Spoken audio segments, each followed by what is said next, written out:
ஒரு 35 வருஷத்துக்கு முன்னாடி இதே இடத்துல ஒரு மேடை,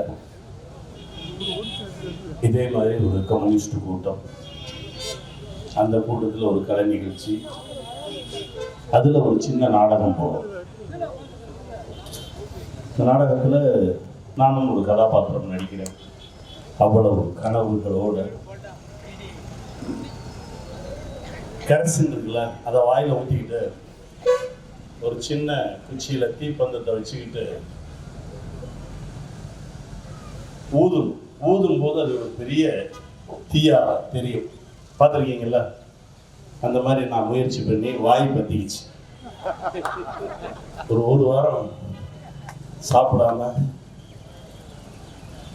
அதெல்லாம் நினைவுக்கு வருது இந்த மேடைக்கு வரும்போது. கம்யூனிஸ்ட் மேடைகள் தான் என்னை வளர்த்த மேடைகள், என்னை உருவாக்கிய மேடை. நான் கல்லூரியில் படிக்கும்போது அறிவொளி இயக்கம்னு ஒன்று, கல்லாமையை இல்லாமையாக்குவோம் அப்படின்னு சொல்லி தெருவா போய் நாடகம் போட்டோம். அடுத்து வளர்ந்து திரும்ப என் மண்ணுக்கே இத்தனை ஆண்டுகளுக்கு பிறகு அதே மேடையில் வந்து நிற்கிறதுக்கு ஒரு அருமையான ஒரு வாய்ப்பு. ரொம்ப ஒரு நெகிழ்ச்சியாக இருக்கு. சிகப்பு எனக்கு ரொம்ப பிடிக்கும்.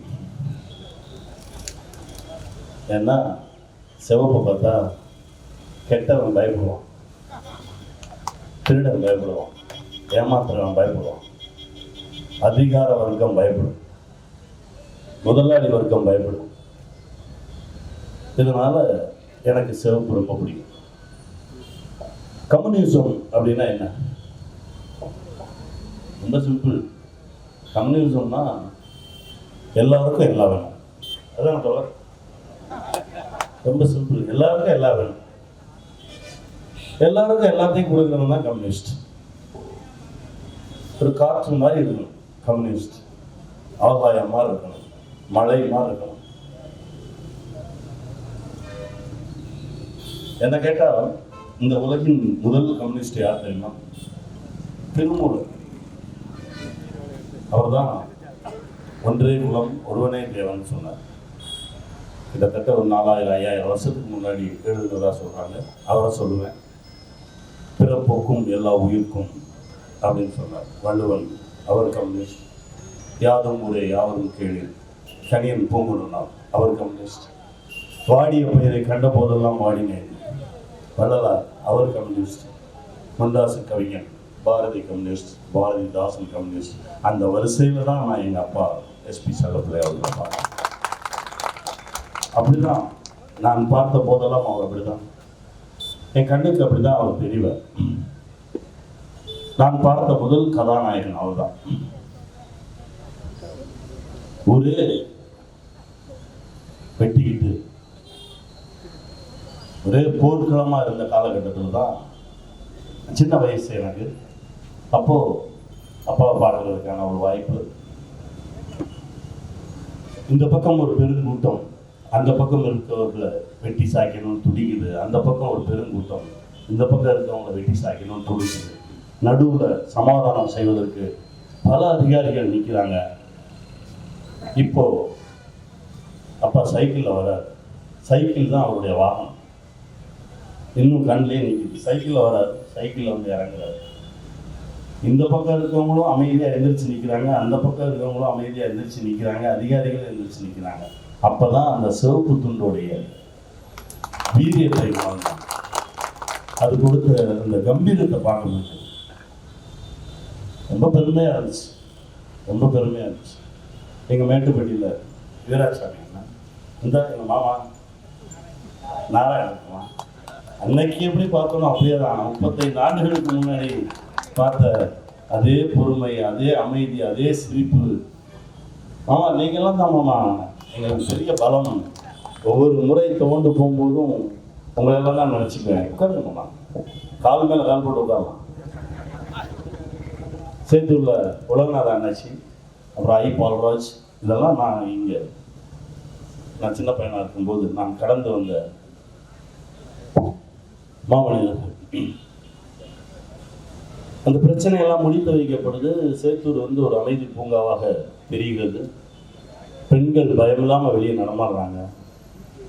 இந்த கலவர காட்சிகள் எல்லாம் ஓய்ந்து விட்டது. அந்த பயமெல்லாம் போயிடுச்சு அப்படின்ன உடனே எனக்கு அவருடைய வீடை தேடுறேன். நான் வீடு தேடி போய் உள்ளே போகிறதுக்கு கூட பயம்.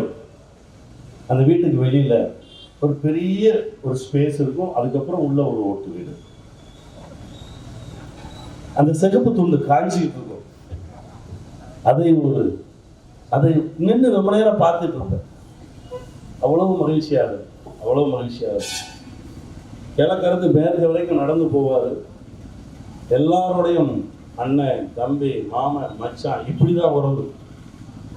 எங்கள் ஐயா என்னை கூப்பிட்டு போவார். எங்கள் ஐயா வந்து அவரை அண்ணன்னு கூப்பிடுவார். அவங்க 2 பேரும் பேசுவாங்க. அப்புறம் கொஞ்சம் கொஞ்சமாக அந்த ஈர்ப்பு இன்னும் அதிகமாச்சு. கம்யூனிசத்தின் மேல் மிகப்பெரிய காதலாச்சு. அப்புறம் ஒரு கேள்வி, கம்யூனிசம் அப்படின்னா நான் தீயா பாடுறேன்.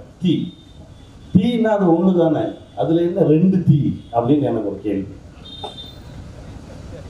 தீ ஒன்று தானே, அதில் என்ன 2 தீ அப்படின்ற ஒரு கேள்வி வருது. அந்த கேள்விக்கு இப்போ விட எனக்கு விட கிடைக்கல. நான் ஐயா நல்ல நிமிட்டே கேட்டேன். அதில் நிறைய இருக்கு பேசணும் அப்படின்னு என்கிட்ட சொன்னாங்க. இப்போ தோழர்கிட்டையும் கேட்குறேன், எனக்கு அதுக்கு பதில் சொல்லுங்க. என்னன்னா தீ தான், அது கம்யூனிசம் தான். அது எங்கே பிரிஞ்சது, அது எங்கே கொள்கை முரண்பாடாச்சு, அது எங்கே போச்சு? அப்புறம் தோழமை கட்சிகள் ஆகிட்டோம், தோழமைன்னு சொல்லிக்கிறோம். அப்புறம் எங்கே பிரிவு வந்தது அப்படின்ற ஒரு கேள்வி. அதற்கு பிறகுதான் நான் வந்து இல்லை, நான் ஒரே இடத்துல நிற்கிறேன். நான் இங்கே இந்த தீயோட நிற்பேன், அந்த தீயோட நிற்பேன்னு சொல்லி நான் என்னை கொஞ்சம் அதுலேருந்து வெளியே எடுத்துட்டு வந்தேன். ஸ்டாலினே சொல்லியிருக்காரு. என்ன சொன்னார்னா, நான் கம்யூனிஸ்டாக முயற்சி செய்து கொண்டிருக்கிறேன். நான் 100% கம்யூனிஸ்ட் யாருமே இல்லை, முடியாது. அவரே வந்து முயற்சி செய்து கொண்டிருக்கிறேன், அதை நோக்கி நகர்ந்து கொண்டிருக்கிறேன், அது பக்கத்தில் போயிட்டு இருக்கேன். அது எவ்வளவு பெர்சன்டேஜ் அப்படின்றது தான். அப்படித்தான் நாம் ஒவ்வொருவரும் எங்கெல்லாம் அநியாயத்தை எதிர்த்து யாரெல்லாம் குரல் கொடுக்கிறார்களோ அவர்கள் என் சகோதரன் செய்வார். அந்த மாதிரி தான். ஏன்னா நமக்கெல்லாம் வந்து அறிமுகமே தேவையில்லை. ஒரு இடத்துல நம்ம அநீதிக்கு எதிராக குரல் கொடுக்குறோம் அப்படின்னா அவன் நம்ம நண்பன், அவன் நம்ம சகோதரன், அப்படிதான் பார்க்கணும். அப்படிதான் இந்த மாதிரி அப்பா, செல்லப்புள்ள அப்பா மாதிரி பல பேர் சுவாசித்த காற்றும் ஓட்டிய சைக்கிள்களும் தான் இப்போ பெடல் இல்லாமல் போயிட்டு.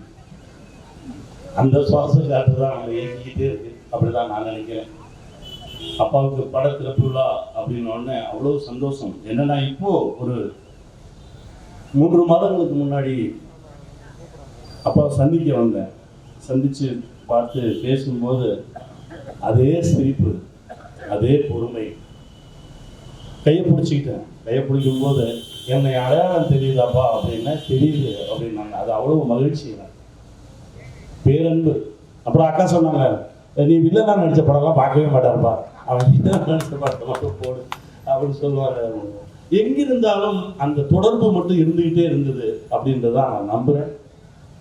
அவர்கள் சுவாசித்த காற்றை நாமும் சுவாசிக்கிறோம் அப்படின்றது ஆகப்பெரும் பெருமை.